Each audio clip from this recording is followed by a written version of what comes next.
नमस्कार मंडळी, मी आहे स्नेहल राऊत आणि दरवर्षीप्रमाणे यावर्षी सुद्धा मी स्वामी समर्थ यांचे पारायण करायला आले. आणि दरवर्षी हा वेगळा अनुभव असतो, पण यावर्षी जरा खास अनुभव आहे माझा. तर ऐका, जागा मिळावी म्हणून आम्ही एक दिवस आधीच गेलो, पण तिथे जाऊन माहिती पडलं की सगळ्या जागा ऑलरेडी बुक आहेत. डोक्यावर हात ठेवत आम्ही क्षणभर विचारच करत बसलो की आता काय करायचं. पण म्हणतात ना, स्वामींची कृपा आणि इच्छा असेल तर सगळंच काही शक्य आहे, आणि हे खरं आहे. आम्ही नेहमी ज्या जागेवर बसतो अगदी तीच जागा आम्हाला मिळाली. तेव्हा माझं मन भरून आलं होतं.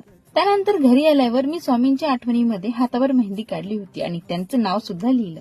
आणि मग दुसऱ्या दिवशी म्हणजे पारायणाचा पहिला दिवस फायनली आला आणि आम्ही शॉपमधून थोडे फुलं घेतली आणि मंदिरात छान रेडी होऊन आलो. ही आहे माझी जागा आणि सोबत माझी बॅग पण आहे. सुरुवात करण्याआधी आम्ही आधी प्रदक्षिणा मारल्या, मग आम्ही आपल्या जागेवर जाऊन पारायणाला सुरुवात केली. पारायण म्हणजे त्यांचे गुरुचरित्र वाचणे. स्वामी समर्थांच्या समोर पारायण का करतो? कारण